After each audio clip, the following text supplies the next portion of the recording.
Hello, ladies and gentlemen. Welcome to the Social Yet Distance podcast. My name is Jack, and I am Jack. Today, we got a really great show with us. Today, we have Alise Versella, twice nominated for a Pushcart Prize, as well as the Best of the Net nominated contributing writer for Rebelle Society. She is the author of her full-length When Wolves Become Birds from Golden Dragonfly Press, the chapbooks A Psalm for the Weary by Alien Buddha Press, and Tender is the Body by Querencia Press in 2023. Help me. And Maenads Yes. of the 21st Century Dancing Girl Press in 2023. Her next full length is due out, and kind of why we're here today. It's coming out and is out early 2024 with Golden Dragonfly, and it's going to be called we'll let her tell you all about that. I won't spoil the surprise. She's been published in a bunch of journals: Breaker Zine, Crack the Spine, Steam Ticket, Penumbra Literary and Arts Journal, Luna Arcana, Soup Can Magazine, many more. Of particular note is the Calls to End Gun Violence, #1. You hear me? I Can't Breathe, Volume 2. You hear me? Perpetual Dooms Navigation in Nowhere in Search of Paris, Texas, and the Midwest Quarterly Love Letters to Gaia. She's been published in Poetry Buzz. I didn't know that. That's my buddy. Okay, the poeming Pigeon Circle Show, White Stag Journal, Dash, El Portal, Evening Street Review, Press Pause, Press. God Almighty, stop getting published so much. All right, and Soundings East, Plainsongs, the Ellipsis Literature and Art. And in 2021, she was long listed for the Sappho Prize for poetry with Palette Poetry. Hi, Elise, how are you? Hi, Jack. I'm good. How's it going? Another day in The sun 2025. is shining.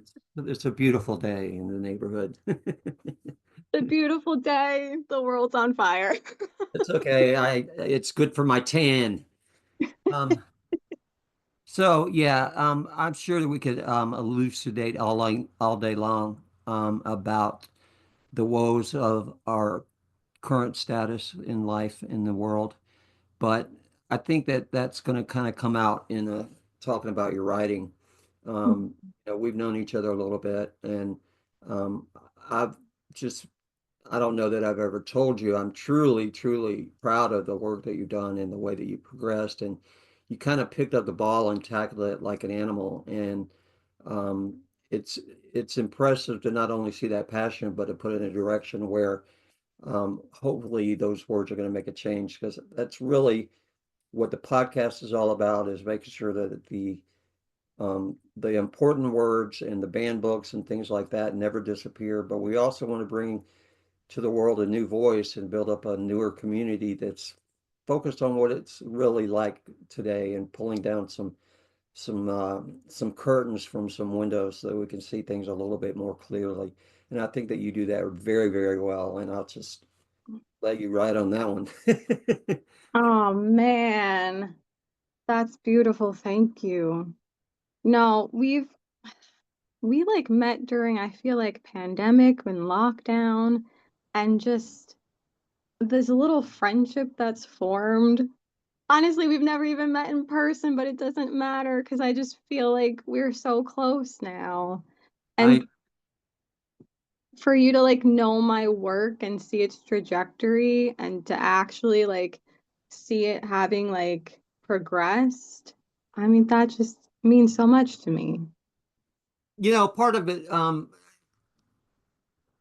reading that long list of publications, It's almost uh, embarrassing.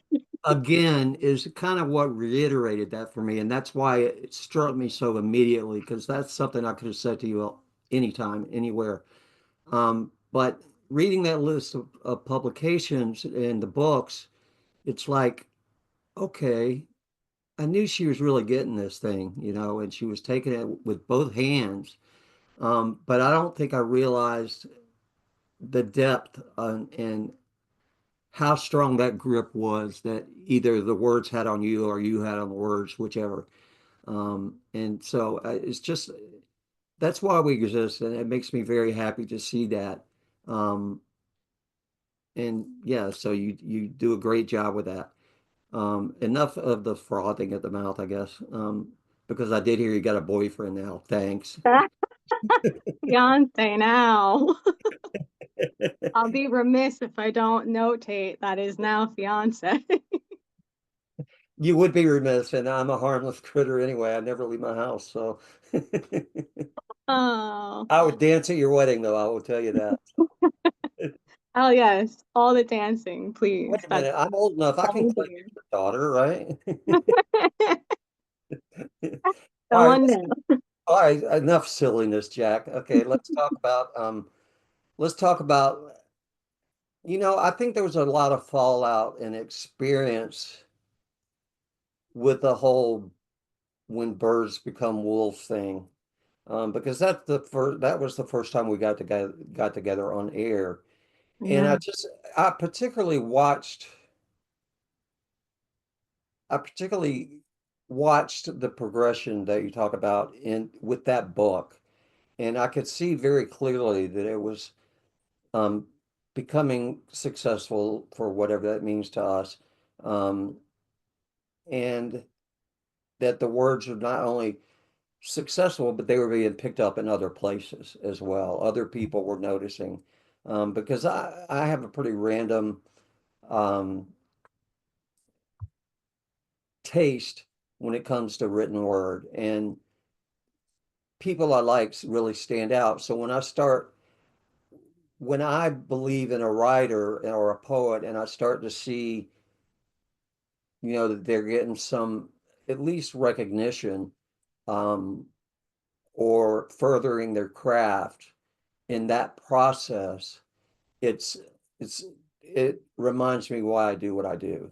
I'm not the I can write. I think I do okay, but I don't profess to be any kind of real poet or writer. Um, I just tell stories based on my own life and the way I interpret things that I see. That may or may not be a poet. I don't care what you call it because I don't like labels. But with that particular book, I followed that progress and saw that it was being successful. So talk to me a little bit about what happened after that for you, because obviously there was a fire lit somewhere in the writing of that book. yeah. When wolves become birds, shoot. That was so much of that book was dealing with how to reclaim my life in a sense. Um, I left a job that I thought would be a career. I ended a 5-year relationship. I lost my grandpa. There was a lot of grieving in general, and then a grieving of the self. And I think that really, I mean, the whole book was me just trying to find my own strength and courage and confidence again.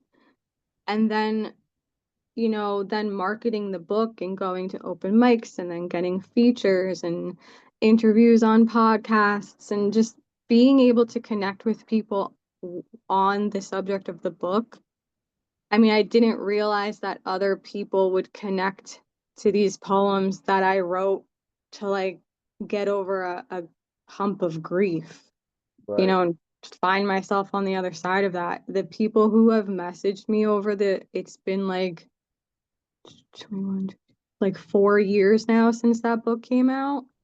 And the people who've messaged me to tell me which poem like did something for them, I will never get over, like, I will never be able to comprehend that feeling right now of what that means because I used to be the little bookworm who would read books and like author's work would get to me like, oh, someone understands what I'm feeling that I don't know how to express. And for someone to then message me and tell me that I'm doing that for them, it's incredible and feels like a huge responsibility also. But then after Wolves came out, I had other work that, fit specific themes and I just tried shopping them around.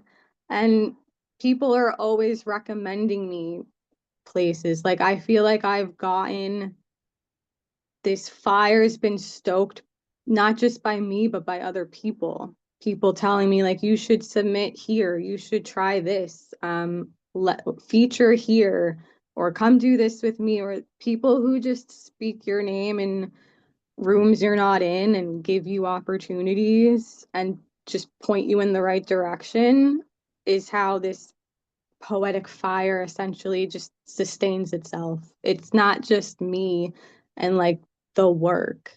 It's people telling me where to go and who to submit to. And yeah, and like three chapbooks after Wolves, like here we are again with Inaccurate Histories. This is the new book.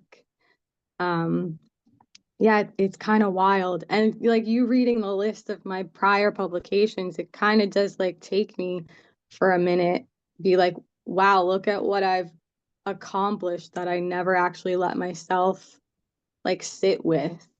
It's like, oh, you have done like a bunch of stuff. Right.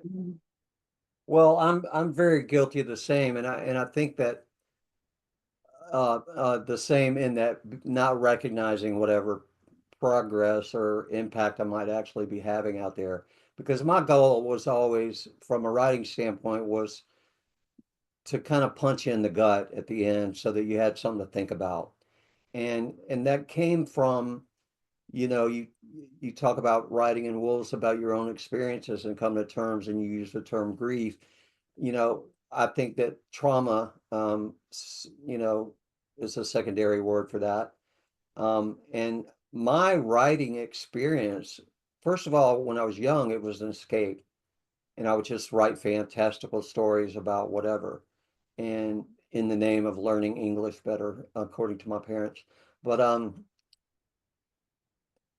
you know, as I went through my own personal journey, I got to where I found some comfort in that writing, and the but the place that it landed was in a journal, and I would Mm. tell those stories. And then one day I started looking at those journals and paring down the information. So if you see anything that's ever written by me from years ago, and even to this day, generally it's going to be about me, and it's going to be to some degree true.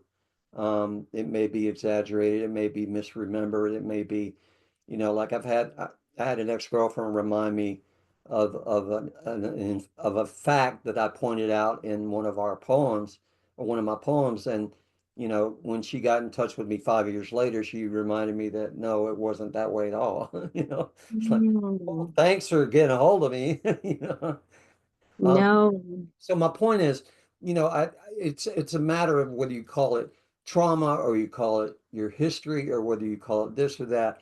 I believe that I'm not able to step that far outside of myself because of my own issues that I don't end up, I can't necessarily see the world in some sort of beautiful metaphorical terms that end up in some sort of form poetry. It just doesn't, my brain doesn't do that.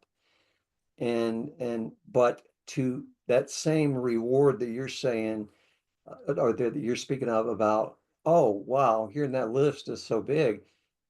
That's kind of the way I am too. It's like, well, wait a minute. I have been doing this a long time and I have touched a lot of lives and I have um, gotten out the words that I wanted to say regardless, you know.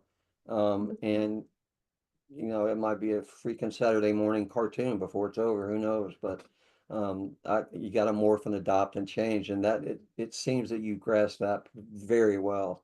And I just applaud that. And I'm ashamed somewhat I haven't had a chance to read the whole, the new book. Um, but the progression leads to that from the way you tell it. So, let's go where you want with this. If you want to dive into the new book or read something, Yeah. let's do that. I mean, let's talk about it a little maybe before you read. Yeah, absolutely. I'm I'm gonna piggyback. intrigued by the title. I'm so intrigued by the title. Yes, yes. We're gonna get into that because you mentioned your ex-girlfriend telling you how you misremembered something.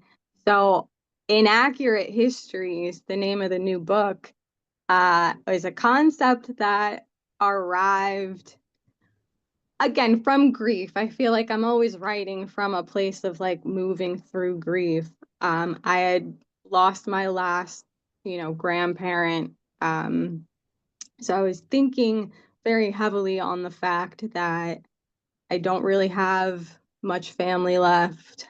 I also don't want children. So, like, is this where my family line ends, and I was thinking about all of these family stories that have been passed down, and, you know, who's going to be able, who's going to tell it? Like no one's going to be around or left to remember them or tell the stories. So most of the book became me trying to preserve those stories. Mhm. But then again, human memory is not, it's faulty as fuck. um Yeah, and I so you don't remember things accurately. I came across in a creative writing class a long time ago this essay by Catherine Harrison, In the Forest of Memory. She does not have any siblings. She is estranged from her parents. She is talking about how she has no one to, you know, go off of childhood memories. Like, am I remembering this correctly? And like, even me and my sister, she remembers things differently than I do. My mother will remember something like that didn't happen. Like, yes, it did. And Freud has something about screen memories, which yeah. take the place of like a traumatic event. Like the screen memory comes in as like a way for you to like, deal with whatever the event was. So I was also dealing at the time with, some heavy tension within my, nuclear family. Mhm. So I started writing down all these family stories, making poems of them, trying to heal past traumas, other family members' traumas that kind of become your burden, so generational traumas. But all in that, you're constantly doubting, like, I might not be remembering this story correctly. I don't have this person to verify its accuracy. And also, as a child, you do just experience life differently. So, it is valid what I've written, but also, in a way, I'm also like hiding behind the title of Inaccurate Histories. Like, please don't judge me.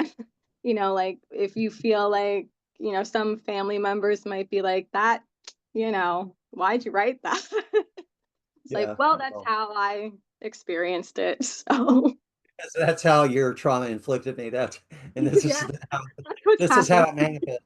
I had a discussion with my mom one time that's kind of along those lines, but I had done something horribly, wrong and bad and not the kind of thing your mom would want you to do. And she was like, just basically read me the riot act. And I just looked at her and I said, where the hell do you think I learned this shit? Exactly. Ah. It shut her up, man. I mean, you know, and of course, my response was, I'm the victor here. Didn't heal I any trauma know. there really. It's scoring points, but and it's one of those discussions I kind of wish I'd never had. No, it's Now this is hard. done. It's hard. Yeah, there are a lot of things to like try and make peace with, especially if the person's no longer around for you to have that moment with. There are a lot of poems in the book too, though, where, I'm not trying to play victim. I also am inherently part of whatever trauma, or there's a poem in the book. Maybe I will read that one. Okay. Um, yeah, because it does talk about how like it's not just one person who's the problem. It's everyone. Yeah, I'll read this one. This is called A Family is the Suit of Swords. The cedar trees of which my street is named for are graying all around me, their leaves browning, burning a family on fire, and we are choking on the smoke from the myrrh from my grandpa's Catholic funeral mass. The wind chimes sound like they are singing death's dirge, a warning to the still living. I find no strength in this kyanite. The shards pierce the pale blue bruises. The owl in the tree keeps shrieking that Themis' scales are weighed unevenly with kidney stones. A blockage where the Tigris once flowed freely. The three of swords means suffering, and we are suffering greatly. Counting our 10 swords of betrayal, 4 warriors soldiering on, and not one of us willing to let go of the knife. Yes, Lord. Yeah, I'm gonna have to buy that book, by golly. That's yeah, that definitely describes it. And that nobody wants to let go of the knife. That's the Varnell punch in the face at the end I like. I am a poet who is very much about last lines. I love reading gut punching last lines. I aim to always try and write gut punching last lines. I There's something remember, in some of us that causes that. I'm not sure what it is. I don't know. Not that I need attention or anything. Not that I want you to think how smart I am.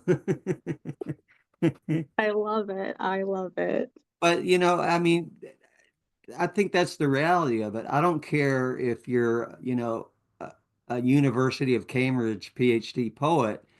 Um, you're what you're going to write about that you're comfortable writing about, in my experience, is generally either something that makes you very uncomfortable or something that you is your life, you know. So to pretend otherwise, I think is fake. And that's where I think the value of a phrase like gathering, getting your own voice. That's where that's important because the words are important and the craft and the structure might be important, but is the message getting through? And sometimes it, I mean, you don't, in most cases, if you read my work, you won't have a hard time understanding, you know. A lot of the like older or more form-based or historical um, academic poetry, half the Mm. time I get lost in it because I don't know the history. I don't know what exactly they mean. I have to, um, somebody like Fran, that's kind of a different story because I learned those things from her, and I would be encouraged to go and read those things because she is my friend and I would get that history to back it up. Joe Blow, that I just run across on Facebook probably wouldn't get that same resolve. So I have to be serious about the storytelling part of it too, because that's what's got to get your attention if I want that voice heard or that message I'm trying to carry in that. Um, because ultimately it's about, hey, this is where I effed up. Okay. You don't have to. you know Right. and if you want to draw a line through all my work, that's what it's all about. you know there is no, I don't like cowboys. I like the term outlaw just because I always have, but so I don't know how you feel about all that, but um the poem does its job there, Thank you. and that's No, because the poet does their job, by the way. that's true. It is like a job that you have to convey human emotions in a way that makes sense to yourself, because at first I'm writing for me, but secondly, then you're writing for an audience. Hopefully they take something away from what you've written. I think form, because I very free verse. I've only recently started to even learn any type of form poetry just because I've always wanted to like try and like progress my writing. So like I pick up a few classes on form, and Sure. I don't know, even going to like I went to a feature this past week actually, learned about an entirely new form of poetry. I think form is great because it teaches you something new about the poem. And but also you can use forms I think the rules sometimes help you say what you're trying to say more concisely. Mhm. Because I have a tendency to ramble sometimes in a poem. So a form kind of like make like just say, just get to the point almost. Right.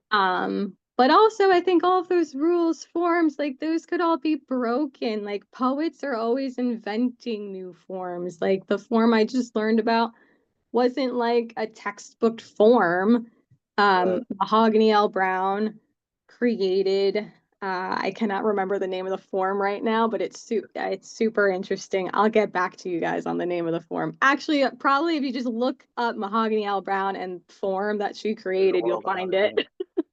But like that's the thing, like people are coming up with forms that they've made up themselves because again, like your distinct voice, I don't know. If you learn, like, what is that saying? Learn the rules so you can break them. I think in that regard, we are all outlaw poets. Well, and I think, I mean, I don't have any problem with form. In fact, I'm just designing a new t-shirt in my head that says Villanelle your ass off. But, but I find myself, I'm tied into my own trauma about that. I mean, I left school early, you know. I never got the education that I should have gotten. I went out and got it on my own places. Yeah, And, and I did a pretty good job at it, but to certain things like that and beyond addition and subtraction, I'm pretty much screwed. Um, but same. but fortunately, I like to write and talk, so there you go. I mean, I never went to college. I don't have an Well, MFA but in like creative writing. I guess what I'm saying is I feel somewhat like I missed out on some valuable information along the way that would have been beneficial, even if No, I I was feel that. today. So a lot of times, like about deeper religions or deeper historical things, or a different level of English than I actually learned in like 10th grade or whatever, those kind of things. I feel somewhat, what's the word? Deficient, I guess would be I feel Mm. deficient because of my own choices, mind you. I'm not blaming the system or anybody else. I chose to be a troublemaker and go to reform school rather than public school, So, you know, that was my choice. And so I'm okay with all that, but I do feel like I got left out of the mix just because I didn't graduate high school, just from some Mm. of the basics I learned about English and whatnot. And Mm. most of the time, I don't care. You know, you know, I feel like we shouldn't, like people's level of education. And it's also, I don't know, I feel so bureaucratic because, what can you learn in a classroom that you can't learn from, your neighbor or just from picking up a book? right. I mean, I'm very much, again, I guess because I couldn't afford to go to college and so I didn't really try. I am pretty, I feel very strongly about the fact that you don't have to have like this fantastic educational background to achieve certain things, great things. I know, and also like we should be constantly learning anyway. Exactly. Like what, like learning doesn't actually stop that you didn't like finish Oh, high you've school reached or the go to level now. college. You're on full, okay? No new information today. Sorry. Right? Like you're just constantly learning new things. I don't know that I think that's why I was Well, interested my whole in thing ties to forms. labels. I just hate freaking labels. And the bottom line, and I don't care what the label is, because the labels come with preconceived notions and ideas that form Yeah. opinions without any basis behind it. So Yeah. my general dislike of labels kind of applies across the board of poets and artists, anybody else. It's a matter of, you know, Bukowski, I don't really know what his college background was, but I don't think he was a Harvard guy. Um, No. you know, somebody like, Ginsburg, well, that's a different breed. Similar like Exactly. Burroughs is a different breed. And I don't, some had schools, some didn't, but that doesn't make one better than the other. Um, Exactly. and it It's doesn't like make that notion of like highbrow or lowbrow art or even like right. spoken word or academic literature. Like it's human connection and empathy. Like if you connect to it, like you connect to it. I think it's the same thing as it's always been in history is that we're the threat. The artists and the humans and the Yeah. people who are connected and can connect are the biggest threat because we tend to be truth seers and then we talk about it. And Yeah, we witness. yeah, and so they're busy brainwashing everybody else into believing what their perceptions are, whatever Right. label they put on it. DEI is a label. Okay, where the hell did that come from? You know, Exactly. in the 70s, when I was in school, that was called giving diversity as a great thing that we were doing to fix the civil rights problem, for one thing. You know, Right. I'm in the middle of Atlanta, Georgia, in the civil rights age, okay? I remember all the stuff and the changes that happened at my school. And when they Yeah. took the black kids from three neighborhoods down the road and brought them into our school just to get the right numbers, and that kind of shit. Crazy. No, How it's I crazy. how I initially felt guilty about having black friends at school because I just knew what I heard at home or, you know, Right. I, farm life cousins and people like that who, Yeah. their attitudes were very clear, you know. And I hear judges and lawyers and people of power saying one thing in public and another thing in the back, in the Of back room. course. Yeah. No. But one of the best trial attorneys in Atlanta ever was the most racist. I mean, and his whole family has always been like that since, 1800s. They all been lawyers, they all been rich as hell, and they all, defend everybody except African Americans at that time. They would take any case you wanted as long as you were fighting that. It's They just got they so got Kennesaw, Georgia passed a law. This is north of Atlanta, about 30 miles. Passed a law in the 60s requiring every house in the community to have possession of a gun in case there was a civil rights uprising, Jesus Christ. you know? No, I So can't. when you start seeing the change that happened out of those days growing up, and we come up, to where we are today, it's become apparent to me that we have a job to do. Exactly. We need to remember our histories and show empathy. And if you don't mind, I think I'll read another poem that Yeah, I think piggybacks it's fun. off of this. Good. That's Um, what I like. again, like being like poets being the thread. A lot of inaccurate history is familial threads and like what binds us together, but also it's growing up Italian American. Hmm. This is my like lived experience. But again, thinking about DEI, I am a woman, I am an Italian woman. I come from a family where if your last name was too Italian, you weren't getting the job. Right. So to know these things and see like where we've come to where we are now, like you are completely missing a whole generation's trials, tribulations, traumas, and it's like sweeping it under the rug like it never happened. And I'm just so tired of fighting the same battles. But so I will share this poem. Please do. Um, yeah, another common thread and theme throughout this book is yeah, um, diversity is fucking important. Well, it's the way the world is, Yeah. So, This is called Things I've Heard While Growing Up Italian. You don't look Italian. Do you get dark in the summer? Do you know anyone in the mob? Of course she's Italian. She's from Staten Island. And look at her nose. Yes, let's address my Romanesque nose. That hooked beak. For so many years, I loathed my profile, learned the perfect head tilt, the proper way to smile. Do you know my great grandparents came out of Harlem? Yeah, 1/10. Do you know I can't say anything nice in their native tongue? But boy, do I know how to eat and I can feed you well. Take a look at this meat, this Sunday bread, this superstitious Catholicism. I cross my chest. There are a lot of names I won't take in vain instead.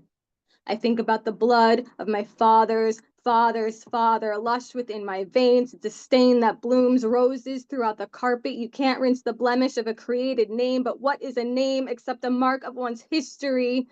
Greasy Guinea. I still have the steamer trunk they came with off the boat. Seems unfit that one's whole life could hide inside of it. My mother's job at the stock exchange. They didn't like her name. She hid behind married. They didn't care that Guglamini means Little William.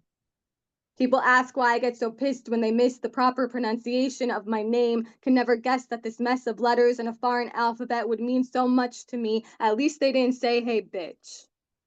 But I have lived for years within this name and heritage. I've grown accustomed to defining myself by the looping L's that swell off my tongue when I tell you it's Versella. My last name is a verse of poetry, a tree that extends its roots through the city and connects the constellations like a street grid, a subway map home.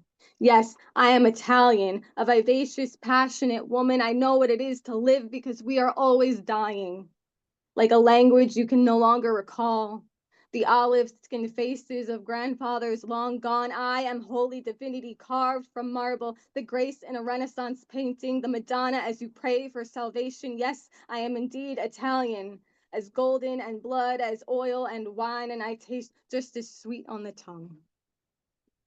Awesome. Man, I like that. Your Thank reading you. is so much powerful too, so much powerful. It seems more powerful, but I think that in the way you read that was just flat out passion.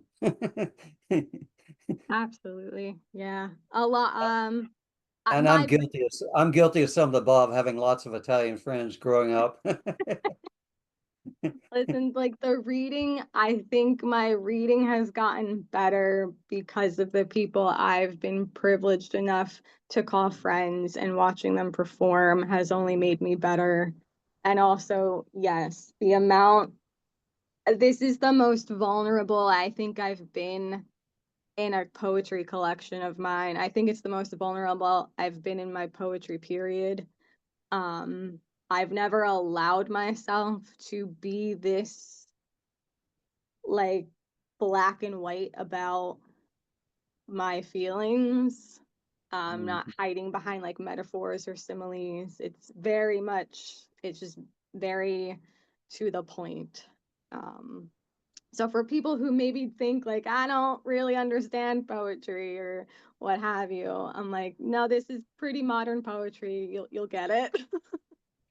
Well, and that's, it's funny you would say that because that's why that's what I hope happens with anybody happens to run across my work is that you read it and you get intrigued enough to dig deeper into other work that you might not find from other people. I'm this is somewhat of a confession, but I'm guilty of going through and if you posted something somewhere that said you liked a poem, and I would go and look at that author and see, because I like Alise Versella, and if she likes this person, I should probably go and read that person. And next thing you know, there's a circle of people who are all together doing the same shit for the right reasons and in similar spaces. No, And that's magical. I think that you really embody that very well because I think you get the idea of community as part of the art. you know. I No, mean, definitely. it's not a separate entity. It's this art is created by the craft of the community and what they need and desire and what they have to say. And if I can't say it for myself, then I would love to have somebody like Alise Versella say it for me. That kind of thing. That's the intrigue, or that's the attraction that I would like for my work to have. And I can't see why everybody else who writes for a living would not want that too. Because it's an indoctrination of sorts, not only into my work, but into poetry as a rule and as a way to heal slash treat slash wound, band-aid whatever wounds you might be carrying around. Or it could be something that's going to just throw you to the stars with, rockets and fireworks and the whole deal. That's not my call. That's your call, you know. Right. And my obligation is just to write what I write. You do a pretty good job of that, my friend. Thank you. I appreciate that. No, I think that's where the magic happens, where someone you like or someone you've just started reading mentions somebody else or something else, and then you pick up a book or you watch the film that they recommended, and it just takes you on this journey, this little adventure. And then, I mean, I don't know if this happens to you, but it definitely happens to me. I read one author, Lauren Elkin. Her latest book started talking about the psychoanalyst Jacques Lacan. And so Mhm. now in my life, I just keep seeing Jacques Lacan everywhere. I picked up another book. I went to go see a poet. His the little epitaph in the beginning of his book was a quote by Jacques Lacan. I'm like, the way that things just connect. I'm like, Mhm. I think that's magical. And when you can create that in your community or just on a broader scale, like it, and I take people's recommendations pretty seriously. I'm like, I will get to it at some point that so and so recommended this to me. And then, I also believe in that you read or see something when you most need it. So I feel, especially if it keeps coming up in your life, it's like, oh, you should really start reading Jacques Lacan, Elise. Well, the funny thing is, gee, sounds an awful lot like an algorithm, doesn't it? Oh my God. Like a very human, like maybe that's what the That's what it was supposed message to be. is, That's what it was right? supposed to be. Was you But go it and doesn't research happen Jacques now. Lacan and you get everything you ever wanted to know about him and all his friends and all the people that believed in him, what the disagreements were and what the agreements were, and that would be the way it was supposed to be. I have Right. tools where I can get a little bit deeper info if I want, but it's still all controlled from the other end. So Exactly. When it happens organically, it's magical. it's Like, magic. don't force me into, like, I just want to organically have it hit me in the face. Yeah, don't be Zoom and have an AI assistant show up for no reason. You got to worry about Zoom bombers and AI taking over. That's why I record in the dark and post in the wee hours of the morning.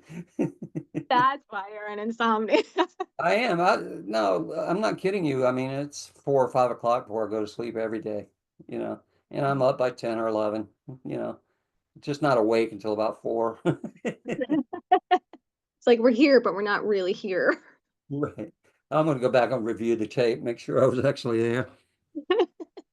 So any plans for the future? What's going on there?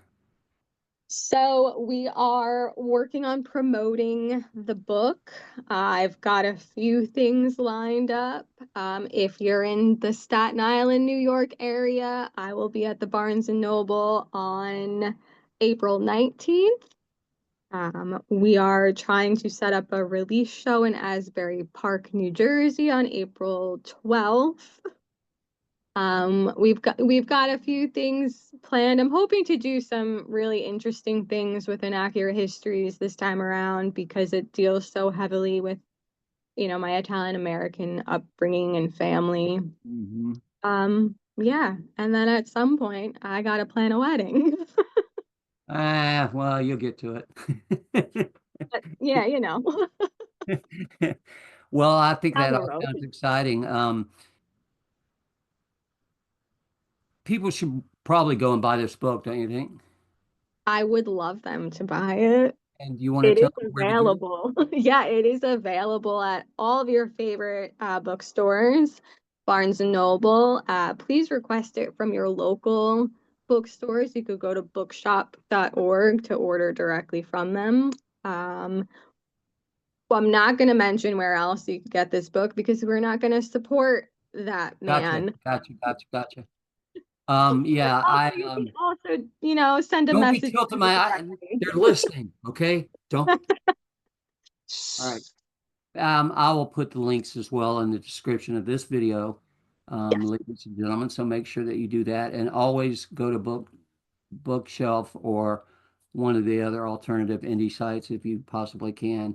And my idea is boycott IRS. Okay, if they Yeah, we don't pay the taxes, they can't. There's nothing for them to steal. So they can't get all of us. they'll get tired of, if we take our ball and go home, then maybe they'll get tired and go away. Anyway, that's a public service announcement from Jack Varnell, That personally. Alise Versella endorses. Okay, well, I guess socially at distance said it too. So we'll put the links there for the book. Um, Obviously, I'll have to do some editing. Um, we'll put the links for the book in. We will keep you guys apprised. You can visit us at many links that you'll see in the description as well. And I'm going to put the bookshelf link so that they can click directly to buy the book as well for Alise. All right, ladies and gentlemen, we have had a great time here tonight. I want to thank you for coming and hanging with us. It's been a great time. I hope you enjoyed my time with Alise as much as I did. And we look forward to seeing you next time. I got two more coming up this week with some big name poets you'll be glad to know as well. And one old timer that's been kind of out of the limelight for a long, long time. It's going to be really exciting later on in the week. So thanks, guys. Have a great day and peace be with you.